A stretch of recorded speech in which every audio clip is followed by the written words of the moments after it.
Right. ఇక operation WhatsApp university అందుకని మనం చూసినాం ఈ మధ్యలో ఇండియా పాకిస్తాన్ వారికి సంబంధించి అప్పటి నుంచి అంటే ఇప్పటి నుంచే కాదు ఎప్పటి నుంచో కూడా. సో వాట్సాప్ యూనివర్సిటీ అనేది ఒక కంప్లీట్గా కొత్త యూనివర్సిటీ అనమాట. అది ఏది వస్తుంది నిజమే అనుకుంటాం. కేవలం ఇలా చేసేది ఏంది, షేర్ స్టేటస్ బెటర్. సో ఇదే వాట్సాప్ యూనివర్సిటీగా. సో అదే దానికి సంబంధించి ఒక న్యూస్ వచ్చింది. యుద్ధ సమయంలో బాధ్యత లేని కమెంట్స్, ఫేక్ సమాచారాలతో తప్పుదోవ పట్టించే యత్నం. సో పని కట్టుకొని మరీ విమర్శలు చేయడమే వీళ్ళ పని. యుద్ధం వద్దనే వారే ఇప్పుడు ఎందుకు ఆపాలని ప్రశ్నలు. సో ఆర్మీ ఆత్మస్థైర్యం దెబ్బతినేలా నెట్టింటా పోస్టులు. సో ఇట్లా కంప్లీట్గా కూడా దుష్ప్రచారాలు ఎక్కువ, యుద్ధం చేయొద్దు అని చెప్పేసి, ఒకవేళ యుద్ధం ఆపితే ఎందుకు ఆపిరు అని చెప్పేసి. సో ఈ విధంగా కంప్లీట్గా కూడా ఆర్మీకి కావచ్చు అందరికి ఇబ్బంది పడేటట్టు కమెంట్స్, ఇబ్బంది పడేటట్టు షేర్లు, లైక్లు అవన్నీ కూడా నడుస్తున్నాయని చెప్పేసి వార్త. సో ఆపరేషన్ వాట్సాప్ యూనివర్సిటీ మళ్ళీ యాక్టివ్ అయింది. ఓవైపు ఇండియా పాకిస్తాన్ యుద్ధం జరుగుతుంటే సమాజం మీద ఏదో తమకే పట్టింపు ఉన్నట్టు కొందరు నెట్టింట తెగ పోస్టులు పెడుతున్నారు. అసలు యుద్ధం ఎందుకు చేస్తున్నారు, ఏది సాధించారు, శాంతి సామర్థ్యం ముఖ్యమని కొందరు అంటుంటే మరికొందరు దేశాన్ని పొగుడుతూ మన ఆర్మీని తిడుతూ విమర్శలు చేస్తున్నారు. దీనికి తోడు కొన్ని ఫేక్ వీడియోలు, చిత్రాలు పోస్ట్ చేస్తూ జనాన్ని తప్పుదారి పట్టిస్తున్నారు. వీళ్ళకు నిజాలు తెలుసుకునే ఓపిక ఉండదు. ఎవరైనా చెబితే మాకే చెబుతారా అని బిల్డప్ ఇస్తుంటారు. యుద్ధం సమయంలో బాధ్యత నడుచుకోవాల్సింది పోయి సొసైటీ తప్పుదారి పట్టించడం ఎంతవరకు కరెక్ట్ అని ఆలోచించే స్థాయికి మీరు ఎప్పుడు వస్తారో అని చెప్పేసి ఒక స్పెషల్గా స్టోరీ ఇచ్చారనమాట. సో ఇట్లా కంప్లీట్గా వాట్సాప్ యూనివర్సిటీలో కూడా అంత ఫేక్ అవన్నీ న్యూస్లు కూడా నడుస్తున్నాయి అని చెప్పేసి ఒకసారి మనం చూద్దాం. ఎందుకంటే ఇది వాట్సాప్కే కాదు, ఇంకా కంప్లీట్గా ప్రతి ఒక్క దాంట్లో కూడా ఇదే ప్రాబ్లం నడుస్తుంది.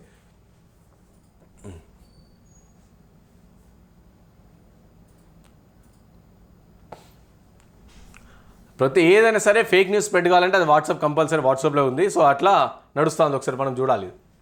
సో మనం ఇంతే, కొందరు ఉంటారు ఎప్పుడేం మాట్లాడాలో తెలియదు, ఎప్పుడేం డిస్కస్ చేయాలో కూడా తెలియదు. తెలియదనే కంటే అన్నీ తెలిసనే మూర్ఖత్వం అనొచ్చేమో. సో ఒక్క దిక్కు యుద్ధం జరుగుతుంటే ప్రాణాలను అడ్డుపెట్టి ఆర్మీ పోరాటం చేస్తుంటే ఇంట్లో కూర్చొని ఇది అవసరమా అనవసరం అని కథలు రాస్తుంటారు. యుద్ధం ఒకేలా ఆపేస్తే ఇంతేనా అనే వెకిలి నవ్వులు. అసలు వీళ్ళ ఉద్దేశం ఏంటి, వాళ్ళ స్టాండ్ ఏంటి, ఎవరి పక్షము అనేవి వాళ్ళకైనా క్లారిటీ ఉందో లేదో అని చెప్పేసి దాయి శ్రీశైలం అనే ఒక వ్యక్తి రాసిరనమాట. సో ఇట్లా ఒకవేళ యుద్ధం జరిగితే ఎందుకు యుద్ధం జరుగుతుంది, ఎవరి కోసం జరుగుతుంది అని చెప్పేసి చెప్తారు. ఒకవేళ యుద్ధం ఆగిపోతే అయిపోయింది, ఏమైంది ఇండియన్ ఆర్మీ ఏమైంది, యుద్ధం ఎందుకు చేస్తలేరు, డైరెక్ట్ వెళ్ళిపోవాలి, కొట్టాలి, చేయాలి అది అని చెప్పేసి. అంటే ఎటువైపు, ఇటు ఇండియన్ ఆర్మీ వైపు ఉన్నారా, లేకుంటే ఇటు భారతదేశం వైపు ఉన్నారా, లేకుంటే ఆపోజిట్ వైపు ఉన్నారా, వారికే క్లారిటీ లేదు. సో ఇట్లా దీంట్లోనే కాదు ప్రతి ఒక్క దాంట్లో కూడా మిస్ఇన్ఫర్మేషన్ చాలా వరకు స్ప్రెడ్ అవుతుంది ఈ మధ్య సోషల్ మీడియాలో. ఇటు ఇన్స్టాగ్రామ్ కావచ్చు, వాట్సాప్ కావచ్చు, ఫేస్బుక్ కావచ్చు, ఎవరైనా సరే ఫ్యాక్ట్ చెక్ చేయకుండా కేవలం వచ్చిన వీడియో, ఎప్పుడో వచ్చిన వీడియోలు కూడా ఇప్పుడు షేర్ చేస్తుంటాం మనం చాలామంది. తర్వాత ఫేక్ అనగా దాన్ని డిలీట్ చేస్తూ ఉంటాం. సో అట్లా జరుగుతుంది. కాబట్టి జాగ్రత్తగా ఉండండి.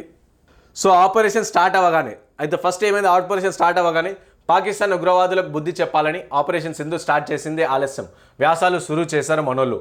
పాకిస్తాన్తో యుద్ధం సరైంది కాదని, వాళ్ళ ఉసురు తగులుతుందని, ఒక దేశంపై యుద్ధం అనేది పద్ధతి కాదని రకరకాల విశ్లేషణలు రాశారు. యుద్ధం ఎవరు కోరారు, యుద్ధం అవసరమా లేదా అనేవి ప్రభుత్వాలు చూసుకుంటాయి, ఆర్మీ చూసుకుంటుంది. ముందు పౌరులుగా మన కర్తవ్యాలు ఏంటి అవి సక్రమంగా చేస్తే సరిపోతుంది. అవన్నీ వదిలేసి ఆర్మీ సేవల్ని తక్కువ చేసి ప్రపంచం ముందు సొంత దేశాన్ని దోషిగా చేపట్టే ఈ ప్రయత్నం కూడా చేయడం ఎంతవరకు కరెక్ట్, మనం బలహీనంగా ఉన్నామని చెప్పడం దేనికి సంకేతం అని చెప్పేసి కూడా ఒక వచ్చింది. అంటే యుద్ధం స్టార్ట్ అయ్యేటప్పుడేమో వాళ్ళ పౌరులపైన యుద్ధం చేయడం అవసరమా, కరెక్టేనా, అంటే పాకిస్తాన్ పౌరులు కూడా మనలాగా పౌరులే కదా, సో వాళ్ళ పని చేయడం ఏంటి అని చెప్పి అప్పుడు రాసిరు.